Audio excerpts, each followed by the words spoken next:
काफी साल पहले सन 1920 के आसपास एक औरत को एक बीमार बच्चे के लिए प्रार्थना करने के लिए बुलाया गया। जब वो औरत उस बच्चे के लिए प्रार्थना कर रही थी तो उसने परमेश्वर से कहा कि परमेश्वर, अगर आप इस बच्चे को चंगा करेंगे तो मैं वायदा करती हूँ कि मैं अपने अगले बच्चे को आपकी सेवा के लिए अर्पण कर दूंगी। वो बच्चा ठीक हो जाता है और वो औरत गर्भवती होती है। उसके बेटा पैदा होता है और वो उसका नाम कुछ ऐसा रखती है जिसका मतलब होता है बोलना। जब वो बच्चा बड़ा होता है तो पता चलता है कि वो हकलाता है। वो बात नहीं कर पाता था। स्कूल में बच्चे उसका मजाक उड़ाते थे और हर समय जब वो बच्चा हकलाता था उसकी माँ बोलती थी कि तुम एक दिन प्रचार करोगे। 15 साल की उम्र में वो बच्चा घर से भाग जाता है। 17 साल की उम्र में वो घर वापस आता है और एक दिन बास्केटबॉल खेलते समय बेहोश होकर गिर जाता है। डॉक्टर ने बताया कि उसे टीबी है। उस समय टीबी का कोई इलाज नहीं था। टीबी के इलाज की खोज सन 1944 के बाद जाकर हुई है। वो बच्चा हकलाता था और अब टीबी से मरने वाला था।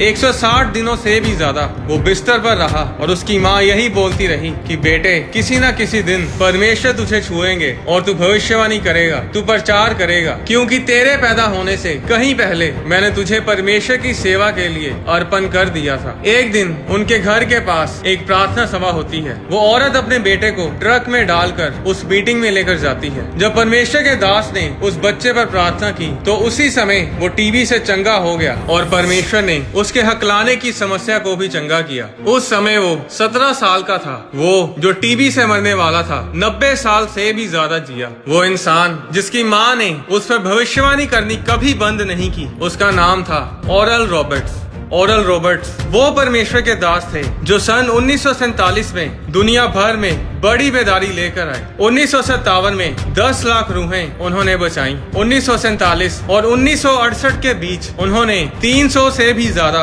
क्रूसेड्स किए। ओरल रॉबर्ट्स की प्रेयर मीटिंग्स में लोग लंबी लंबी लाइंस में प्रार्थना करवाने आते थे और जब प्रार्थना होती थी वो उसी समय चंगे होते थे। लंगड़े दौड़ते थे, गूंगे बोलते थे और अंधे देखते थे। मार्क कस्टो जब 16 साल के थे तो वो शराब बहुत पीते थे। एक रात उन्होंने इतनी शराब पी कि उनके खाने की नाली फट गई और खून बहना शुरू हो गया। उनके दोस्तों ने उन्हें गाड़ी से बाहर फेंक दिया इस डर में कि वो कहीं गाड़ी में ही मर न जाए। उस समय मोबाइल फोन्स नहीं होते थे। किसी को कोई खबर नहीं थी कि वो कहाँ पर है। मार्क के पिता पास्टर थे। परमेश्वर ने उनके पिता से कहा कि मार्क मुसीबत में है और मैं तुझे दिखाता हूँ कि वो कहाँ पर है। मार्क उन्हें सड़क के किनारे पड़ा मिला। वो उसे घर ले आए और 4 घंटे तक वो वॉशरूम में खून की उल्टियां करता रहा। मार्क ने अपनी गवाही में बताया कि उस समय पहली बार मैंने शैतान को ये कहते सुना, तेरे माता पिता की प्रार्थनाओं से कुछ नहीं होगा, तू आज रात मरेगा और नर्क में सड़ेगा। मार्क से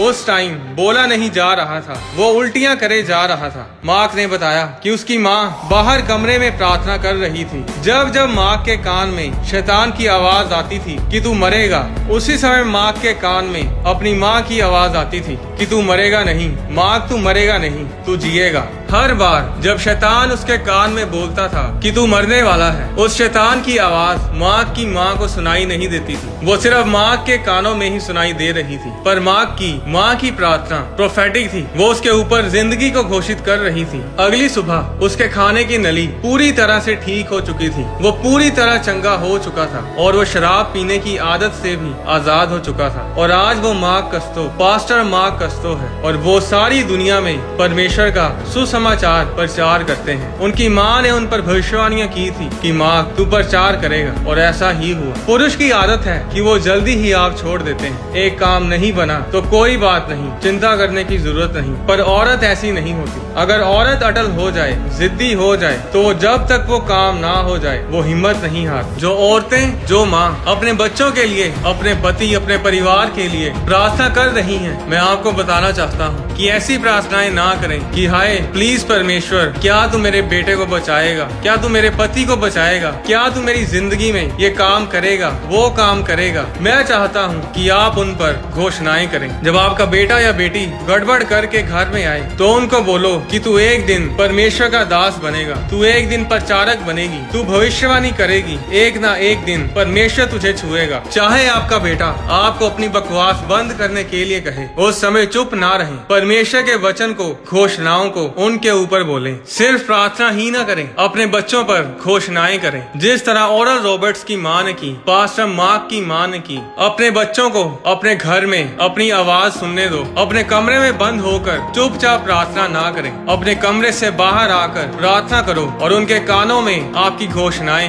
गूंजनी चाहिए। क्या आप जानते हैं कि यीशु मसीह को स्वर्ग में यीशु मसीह नहीं कहते? यीशु मसीह का नाम स्वर्ग में यीशु मसीह नहीं है। आने वाली वीडियोस में मैं आपको बताऊंगा कि आपके नाम का मतलब सही होना कितना जरूरी है। आपकी जिंदगी आपके नाम के ऊपर निर्भर करती है। सांप ने हवा के साथ बात कैसे की थी? क्या सांप पहले बोलता था? क्या स्वर्गदूत इंसानों की तरह धरती पर रहते हैं? परमेश्वर आपको आशीष दे। क्या आपने कभी सोचा है कि आजकल जो कुछ टीवी पर, सोशल मीडिया पर आता है वो 99% वल्गर, गंदा, चरित्रहीन और भ्रष्ट होता है। चाहे वो बच्चों का देखने वाला कार्टून सीरियल हो, चाहे वो कोई Bollywood, Hollywood, Punjabi songs, TV serials या मूवीज हो। किसी में लड़ाइयाँ, किसी में तोड़फोड़, किसी में नंगापन तो किसी में हथियारों को प्रमोट किया जाता है। जो गलत काम बाइबल करने से मना करती है, उन्हीं गलत कामों को प्रमोट किया जाता है। और ऐसे गाने बनाए जाते हैं जो व्यभिचार को प्रमोट करते हैं, खून खराबे को प्रमोट करते हैं। जिन बच्चों को इन गलत कामों के बारे में पता भी नहीं होता,